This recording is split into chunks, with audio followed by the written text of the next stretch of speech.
Sembraré la simiente preciosa del glorioso evangelio de amor. Sembraré mientras viva, dejaré resultado al Señor. Sembraré mientras viva simiente de amor. Segaré al hallarme en la casa de Dios.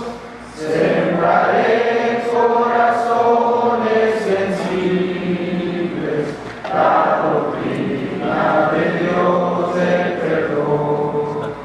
Sembraré mientras viva, dejaré el resultado al Señor. Sembraré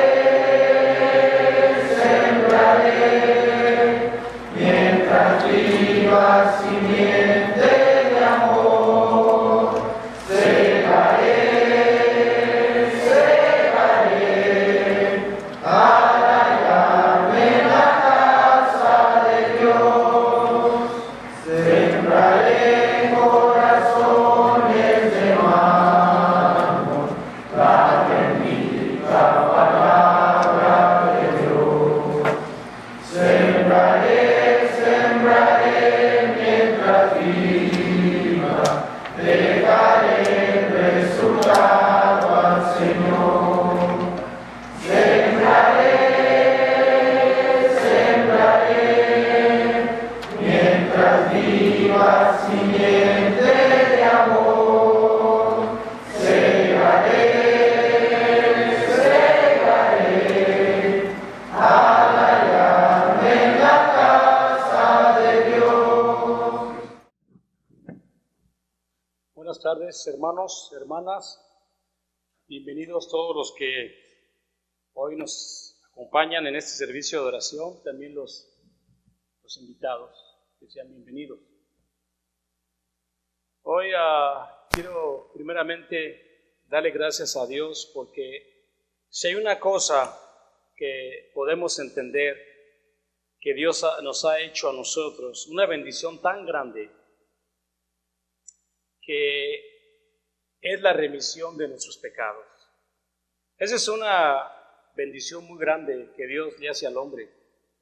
El pasar por alto todas aquellas faltas que cometimos en el pasado y que en este día es un día para recordar que gracias a ese sacrificio Dios ya nos va a tomar en cuenta nuestras maldades. Fue una promesa que Dios hizo desde hace muchos años al profeta Jeremías, que diciendo que Él no se acordará más de nuestras maldades. Por eso es importante y estar agradecidos todos los días por ese gran favor que Dios tuvo con cada uno de nosotros, incluyendo a este pecador. Qué hermoso ha de ser. Pero también, con respecto a lo mismo, entendiendo lo que Dios nos ha dado, hay responsabilidades. Porque cuando vemos que Dios ha hecho ese gran favor, nos ha dado pues responsabilidades a cada uno de sus miembros, trabajos que tenemos que hacer. Inclusive, una de las grandes responsabilidades que Dios nos da es la actitud también, el comportamiento. Tienes que cambiar. Tienes que dejar de ser aquel hombre, aquella persona que nada más lo que estaba haciendo era causar problemas. Creo que el apóstol Pablo mandó una carta a Roma diciendo: estoy muy contento porque oigo de que andan en la obediencia. Oigo que andaban haciendo las cosas que a Dios le agradaban. Así también nosotros tenemos esa responsabilidad para con todos de venir y hacer nuestro trabajo en el Señor. Y una de esas responsabilidades que tengo, o que tenemos algunos, es de predicar la palabra de Dios. Y a veces cuando nos toca predicar nos ponemos un poco estresados, un poco así: ay, ¿qué voy a decir? ¿qué voy a predicar? Y haciendo oración, siempre el Señor nos da algo. Siempre nos da algo para poder predicar. Y esto es lo que me da. Porque si hay una cosa que también podemos entender, es que hoy venimos en este día a juzgarnos. Hoy venimos a juzgarnos nosotros mismos, no a los demás. La palabra de Dios nos enseña que nosotros nos debemos de juzgar por lo que hacemos nosotros. Y eso es precisamente, ahorita que estamos tomando la cena, es lo que dice el apóstol Pablo ahí en 1 de Corintios capítulo 11, del 31 al 32. Dice el apóstol sobre el tema, tomando la cena, dice así. 1 de Corintios 11, 31 y 32, dice la Biblia: si pues nos examinamos a nosotros mismos, no seríamos juzgados. Mas siendo juzgados, somos castigados por el Señor, para que no seamos condenados. ¿Con quién? Con el mundo. O sea, nosotros tenemos que hacer nuestra evaluación de lo que estamos haciendo cada día con este gran regalo que Dios nos dio. Nosotros debemos de pensar, ¿qué estoy haciendo yo con ese espíritu que Dios me dio? También tengo que evaluarme de mis debilidades, de las cosas que me afectan a mí, de mis responsabilidades, es lo que estoy hablando, ¿no? Y cada uno tiene ese deber. Aunque ya todos sabemos cuál es la misión verdadera. Ya sabemos nosotros qué es el propósito de que Dios nos llamó. Es el mismo propósito que Dios le dio a Jonás. Ese lo enseñó Jesucristo, lo hicieron los apóstoles, lo vino a hacer Él. Si tú miras la vida de Jonás con la vida de Cristo, es lo mismo. El mundo es Ninive. El mundo estaba podrido cuando vino Jesucristo. Ninive estaba mal también. Y cuando Dios envió a Jonás a que fuera a avisarle a Ninive, donde iba a destruir la ciudad, Jonás no quiso hacerlo. Jonás agarró para otro camino. Esa es nuestra vida, la vida de Jonás. Ese es nuestro resultado. Jesucristo y los apóstoles y los primeros cristianos nunca rechazaron ese mandamiento. La Biblia dice que los primeros cristianos andaban predicando a tiempo, fuera de tiempo. Y hoy más que nunca vemos que la maldad está aumentando y aumentando y aumentando. Y nuestra misión parece que va disminuyendo cada vez más. La misión de llevar el Evangelio cada vez es menos y menos. Y de esa manera, pues no estamos tratando de predicar o llevar el Evangelio. Entonces, ¿qué es lo que estamos practicando? Porque si yo veo de la única manera que el hombre se puede justificar, es esa manera, predicando el Evangelio. Yo sé que lo vivimos, tratamos de llevar nuestra relación en nuestro matrimonio, en la iglesia, pero también tenemos el deber de llevarlo afuera. En Romanos capítulo 1, el versículo 16 al 17, que todos lo sabemos, vamos a leerlo otra vez.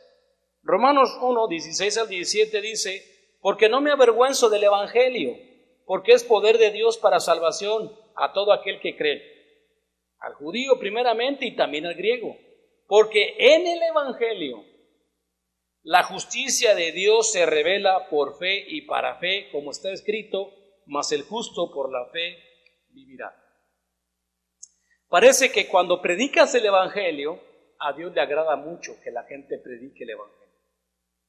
Imagínate, predique el Evangelio a la gente es como predicar a Cristo y es predicar a Dios. La única manera que Dios se manifiesta al mundo, a las familias, a las ciudades, es por medio del Evangelio. Es por medio de la palabra de Dios. Y nosotros, verdaderamente debemos de entender que esa es nuestra misión de predicar el Evangelio. Y ese es el punto, porque después del Evangelio, Dios nos dio su palabra. Después de la muerte, sepultura y resurrección, que es el Evangelio, la segunda pregunta es, entonces, si ya sé que es la muerte, sepultura y la resurrección, ¿para qué es la palabra? ¿Por qué Dios nos dio su palabra? Bueno, en Primera de Juan, capítulo 2, versículo 1, dice el apóstol para qué Dios nos dio su palabra. En Primera de Juan, capítulo 2, versículos del 1, dice así. Primera de Juan 2:1. Dice, hijitos míos, estas cosas os escribo para que no pequéis. Y si alguno hubiere pecado, abogado tenemos para con el Padre, a Jesucristo el justo. La palabra de Dios nos está explicando claramente para qué Dios nos dio su palabra. Dice la Biblia, ¿para que no qué? Para que no pequéis. La palabra de Dios está escrita para amonestarnos y decir no peques. Pero muchos de nosotros o algunos lo agarran y decir, que acabo, pido perdón. Paso y hago mi oración y pido perdón. Y sigo pidiendo perdón, sigo pidiendo. Pero ese no es el punto.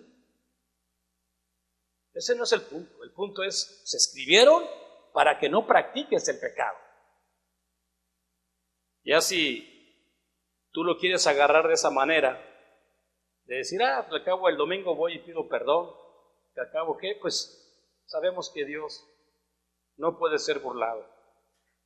La palabra, hermanos, se escribió para no pecar. Así es que yo no quiero engañarme, ni tampoco quiero engañar a nadie. Poco a poco, el cristiano debe de crecer espiritualmente o se queda estancado. Se queda estancado. Muchas veces me siento como que salimos del puerto en un barco grande, pero como que hoy estamos a la deriva, en medio del mar. Ya no sabemos para dónde jalar. Las escrituras, hermanos, se escribieron para que nosotros meditemos, para que nosotros nos preparemos y para que la palabra nos redarguya, nos corrija y sobre todo, ¿en qué nos va a instruir? Vamos a leerlo. Segunda de Timoteo, capítulo 3, versículo 16 al 17, dice para qué te va a enseñar la palabra. En segunda de Timoteo, capítulo 3, versículo 16 al 17 dice, toda la escritura es inspirada por Dios, es útil para enseñar. ¿Para qué te va a enseñar? Te va a redarguir. ¿Para qué te va a redarguir? Te va a corregir. ¿Para qué te va a corregir? Para instruirte en justicia. La palabra de Dios nos está enseñando, nos va a preparar para ir a predicar a Nínive. La palabra de Dios nos va a enseñar y me va a decir lo que tengo que hacer, las palabras que tengo que enseñar. Me va a decir mis debilidades y me va a corregir y me va a instruir en justicia. A fin de que cada uno de ustedes esté completamente, esa palabra perfecto no puede ser, es completo, enteramente preparado para toda ¿qué? Buena obra. Esa es la misión, hermano. Es la misión de cada uno de nosotros o es la responsabilidad que Dios nos ha dado. Pero yo sé que cada uno tiene sus prioridades. Cada uno sabe qué es primero en su vida. El Señor nos invita, y lo veo de una manera amorosa, a que no nos conformemos a este siglo. En Romanos 12, del 1 al 2, dice claramente, así que hermanos, os ruego, por la misericordia de Dios, que presentéis vuestros cuerpos en sacrificio vivo. Y hoy más que nunca deberíamos de entender ese versículo, porque hay tanta distracción en el mundo. Tantas cosas que podemos estar viendo, trabajo, televisión, entretenimiento. El Señor dice, no, presenta tu cuerpo en sacrificio vivo, y el versículo 2 de Romanos 12:2 te dice, no os conforméis a este siglo. Te lo dice de una manera misericordiosa, no te conformes a este mundo. ¿Pero por qué, Señor? El mundo va a pasar, y sus vanidades, y va a quemarse en fuego. Y todos los que aman al mundo va a ser lo mismo. Va a ser lo mismo, ahí se van a quedar. Pero el Señor nos invita en Romanos 12, del 1 al 2, a presentar vuestros cuerpos en sacrificio vivo para prepararnos, para evangelizar o para instruirnos en justicia y que no nos conformemos a este siglo. Básicamente está diciendo, muérete al mundo, deja el mundo. Pero muchas veces, hermanos, venimos y no hay resultados. O por lo menos no hay el resultado deseado. ¿Y por qué no? ¿Por qué no? ¿Por qué no hay un resultado deseado? Bueno, Santiago quizás nos da la respuesta en Santiago 4, del 3 al 4. Santiago dice, pidís, así es Santiago. Santiago 4, del 3 al 4 dice, pidís, pidís y no recibís, porque pedís mal, para gastar ¿qué? En vuestros deleites. Quizás estamos pidiendo un poquito mal en las oraciones, porque orar es hablar con Dios. Lo importante es qué le pides a Dios en tu oración. ¿Qué le estás pidiendo a Dios? La oración debe de ser una súplica a Dios. Algo que nos diga, Señor, ayúdanos, disciplínanos, corrígenos, dinos si estamos mal, pero enséñanos a ser un instrumento de tu espíritu. Enséñanos, Padre, en qué estamos haciendo mal. Por eso es importante ver la responsabilidad de cada uno de nosotros, hermanos. Nuestro Señor Jesucristo dijo en Mateo 28, del 18 al 20, dijo el gran mandamiento que es para nosotros y para todo creyente. En Mateo 28, en el versículo 18, dijo lo siguiente. Mateo 28, 18, toda potestad, dice Jesucristo, toda potestad se me es dada en el cielo y en la tierra. Todo poder y Jesús se acercó y les habló diciendo, toda potestad me es dada en el cielo y en la tierra. Después dijo, por tanto, ir y hacer discípulos a todas las naciones, bautizándolos en el nombre del Padre y del Hijo y del Espíritu Santo, enseñándoles que guarden todas las cosas que os he mandado, y aquí yo estoy con vosotros todos los días hasta el fin del mundo.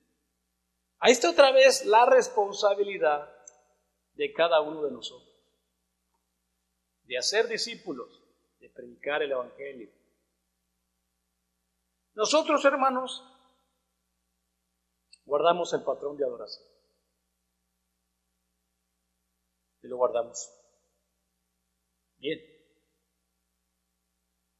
Cuando se guarda el patrón de adoración, no hay un orden de acuerdo a la Biblia que diga, así va a ser primero, la oración, la cena, la ofrenda, no hay ese orden.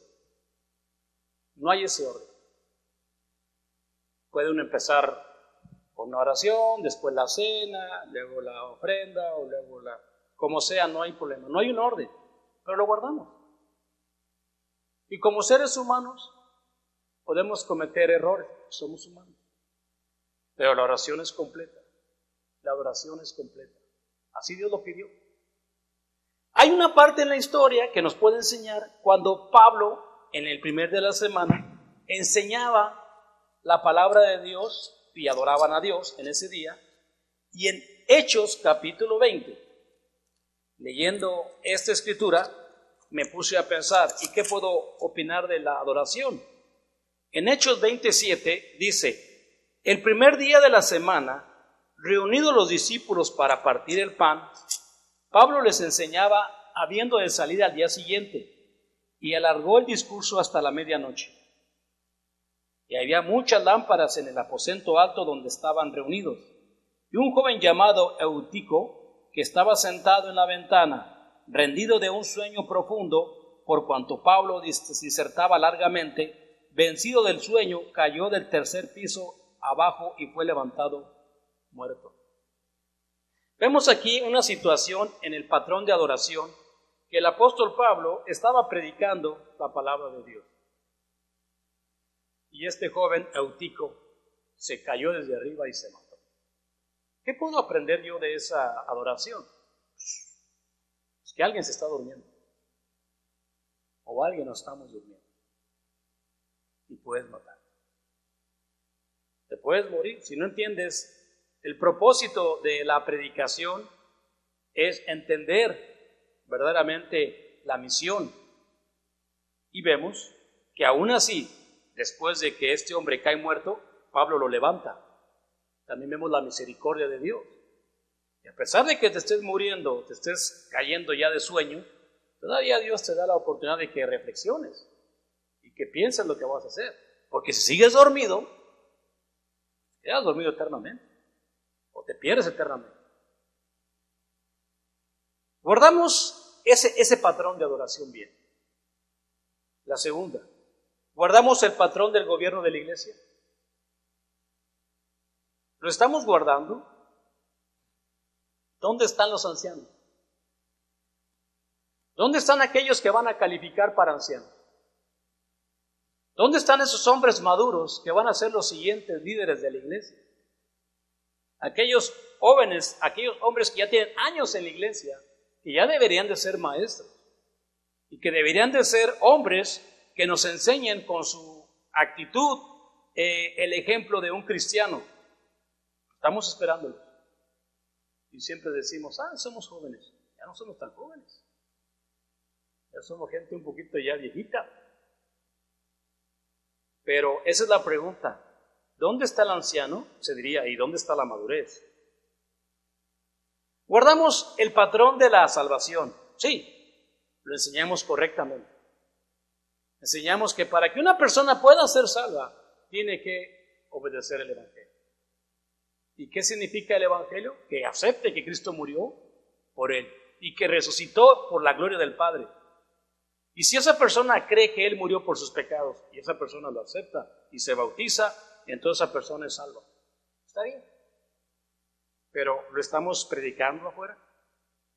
Porque si no guardamos el patrón de salvación también le estamos fallando a Dios. Y si le estamos fallando en uno de esos patrones, entonces yo considero que el patrón de la vida diaria, pues no está muy bien que diga. Son 4 patrones que Dios ha puesto en este mundo para que el hombre pueda ser salvo. El patrón de la adoración, el patrón del gobierno de la iglesia, el patrón de la salvación y el patrón de la vida diaria. Así es que yo pregunto a cada uno de ustedes, porque a eso venimos a examinarnos, ¿no? Examínate a ti mismo, porque hay una escritura donde dice la Biblia en 2 de Timoteo, capítulo 2, versículo 15, dice la palabra de Dios. Procura, fíjate bien lo que dice. 2 de Timoteo, capítulo 2, versículo 15. Procura con diligencia presentarte a Dios aprobado como un obrero que no tiene de qué avergonzarse, que usa bien la palabra verdad. Esta escritura te está diciendo que cada uno debe de procurarse, de fijarse que va a llegar un día donde se va a presentar ante Dios y tiene que ir aprobado, trabajado, ha luchado por madurar, ha tomado la responsabilidad que le tocaba y se va a presentar ante Dios y no se va a avergonzar de haber usado esa palabra, la palabra de verdad. Es importante, hermanos, que tengamos todo eso en cuenta. Dios nos ha enseñado muy bien esos 4 patrones que debemos de respetar. Los 4, no nomás uno. No nomás guardo y los demás patrones ni los guardo. Los 4 son muy importantes. Como digo, de los 4 el más difícil es el cuarto, el patrón de la vida diaria. Pero si luchamos por llevar los 3 primeros, el cuarto lo podemos controlar, porque para eso se escribió la palabra de Dios, para no pecar. Dios nos dio este ministerio, es un ministerio de reconciliación. Es un ministerio importante, es un ministerio honroso, es algo que debemos estar orgullosos de sentirnos de llevar las buenas nuevas de salvación. Siempre a cualquier persona que quiera escuchar la palabra, debemos estar dispuestos para presentar defensa con el Evangelio, hermano. Dios nos lo ha dado a nosotros, a cada uno de nosotros ese trabajo. ¿Sabes por qué Dios puso las 7 iglesias de Asia? 7 iglesias de Asia. A las 7 le faltaba algo. Algo estaba pasando con cada iglesia. Yo me puse a estudiar las 7. Y de las 7, pues hay 2 que más nos pegan a nosotros. Lo que le pasaba a la iglesia de Efesos y lo que le pasaba a la iglesia de Laodicea. Lo que le pasó a la iglesia de Efesos, en Apocalipsis 2, capítulo 2, del 1 al 5, lo podemos leer. Estas 2 iglesias, ¿qué defecto tenían? Aquí lo podemos ver. Apocalipsis 2, del 1 al 5. Dice así: Escribe al ángel de la iglesia en Efeso, el que tiene las 7 estrellas en su diestra, el que anda en medio de las 7 candeleros de oro, dice esto: Yo conozco tus obras y tu arduo trabajo y paciencia, y que no puedes soportar a los malos, y has probado a los que dicen ser apóstoles y no lo son, y los has hallado mentirosos. Y has sufrido, has tenido paciencia, y has trabajado arduamente por amor de mi nombre, y no has desmayado. Pero tengo contra ti que has dejado tu primer amor. Recuerda, por tanto, de dónde has caído, arrepiéntete y haz las primeras obras, pues si no, vendré pronto a ti y quitaré tu candelabro de su lugar si no te hubieras arrepentido. Vemos que la iglesia trabajaba muy bien, estaba haciendo muy buen trabajo, pero llegó un punto donde se le olvidó su primer amor. Ya se nos olvidó que hay gente allá afuera como estábamos nosotros. Ya se nos olvidó que en un momento nosotros también estuvimos sufriendo por culpa del pecado.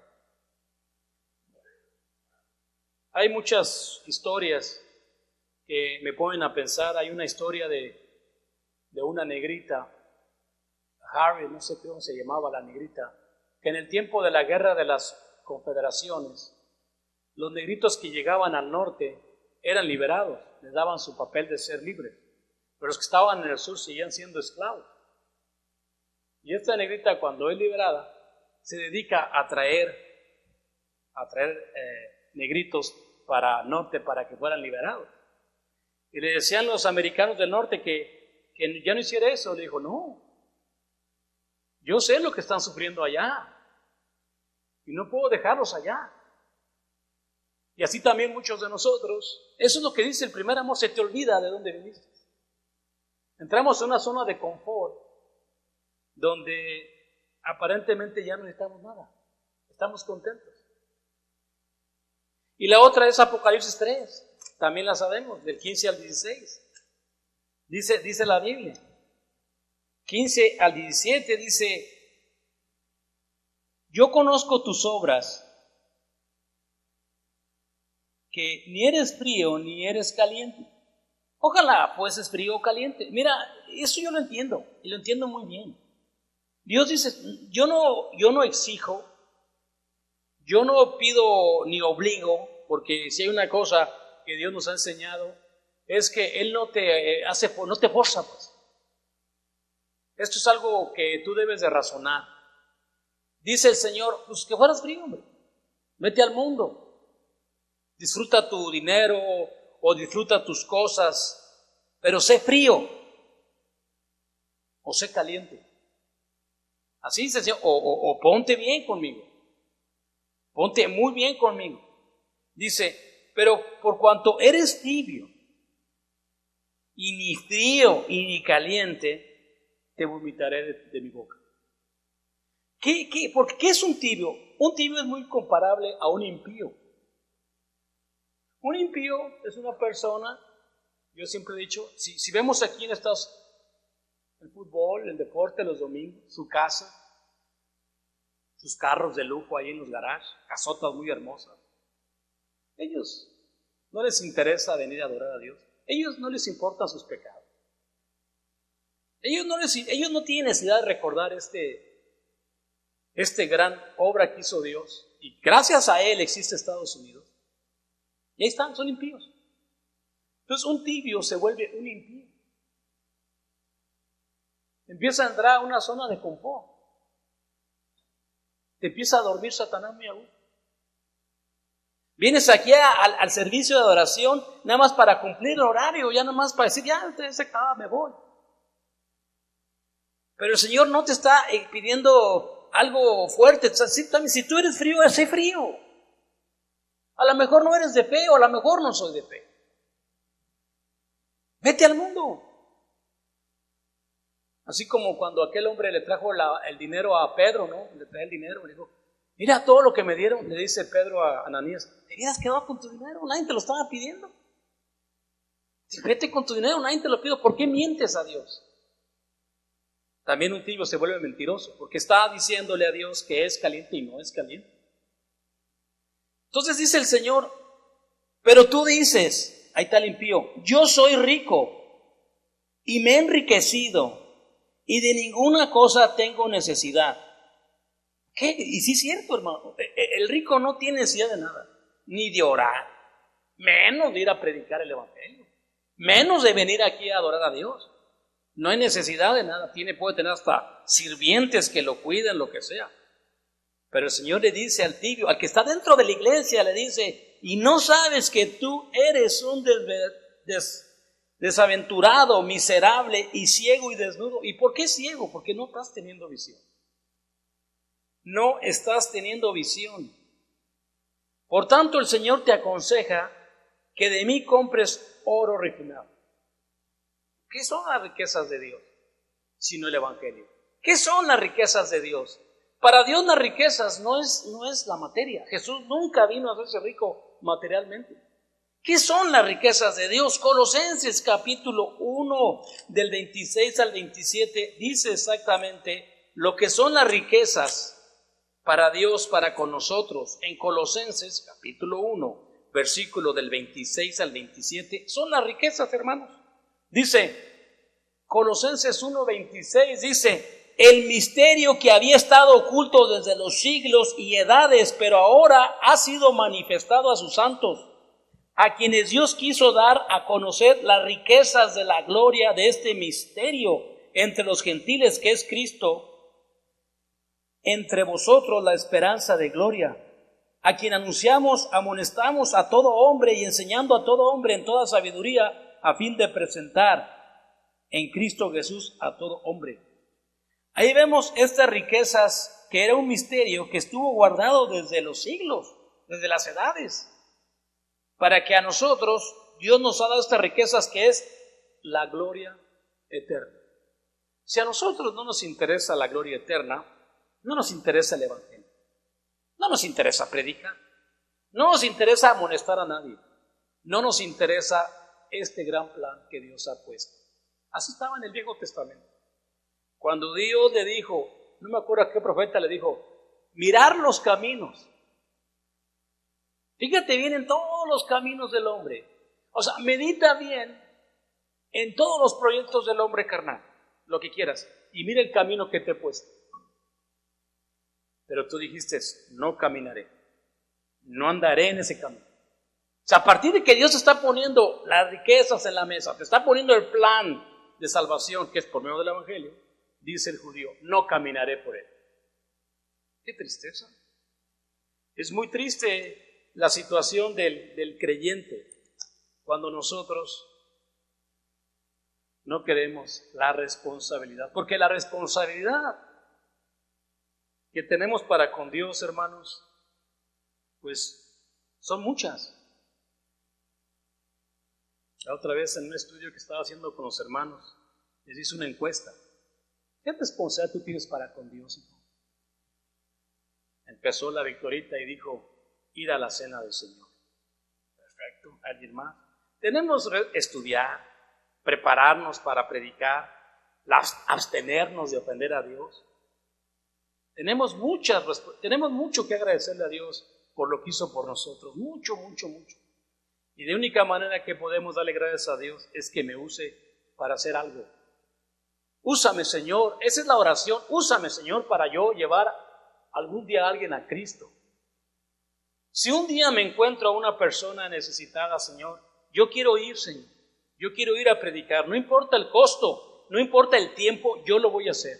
Pero tienes que pedirle a Dios porque pues, si estás tan ocupado trabajando, Él no tiene tiempo. Esa persona no tiene tiempo para Dios. Si tú no le pides a Dios eso, Dios sabe que tu mente está en otro lugar. Hermanos, cuando nosotros tomamos la decisión de seguir a Cristo, nuestra responsabilidad es algún día, y quizás tarde mucho tiempo, quizás poco tiempo, decir lo que dijo el apóstol Pablo. Ese es el punto, o sea, no vamos a llegar hasta llegar allí. ¿Y Pablo qué dijo? Gálatas 2, 19 al 20. Con Cristo estoy juntamente, ¿qué? Crucificado. Y ya no vivo yo, mas Cristo vive en mí. Ese es el fin de un hombre que ha entendido el propósito de Dios. Estaba muerto para el mundo. Había sido crucificado para el mundo. Ya no vivía de acuerdo al mundo, sino vivía de acuerdo al Evangelio de paz. Porque si Dios trajo un método para que el hombre pueda tener éxito en su vida, en su trabajo y alcanzar la vida eterna, es el Evangelio. Es un método perfecto. Y te voy a decir una cosa, desde que dice, si tu enemigo tuviera hambre, dale de comer. Si tu enemigo te pide 1 milla, ve 2 millas. Si tu enemigo te pide ¿qué? El chaleco, dale el saco. Si tuviera hambre, dale de comer. Es el Evangelio. Porque lo contrario al Evangelio es la división y la carne. Hermanos, yo con eso termino. Como les dije, este estudio Dios me lo dio porque lo hice rápido, pero yo sé que es lo que necesitamos ir comprendiendo todos los días. Que Dios los bendiga y siempre hacemos esta invitación. Sea una persona que ya sabe lo que es el Evangelio, pásale al frente mientras entonamos este himno de invitación.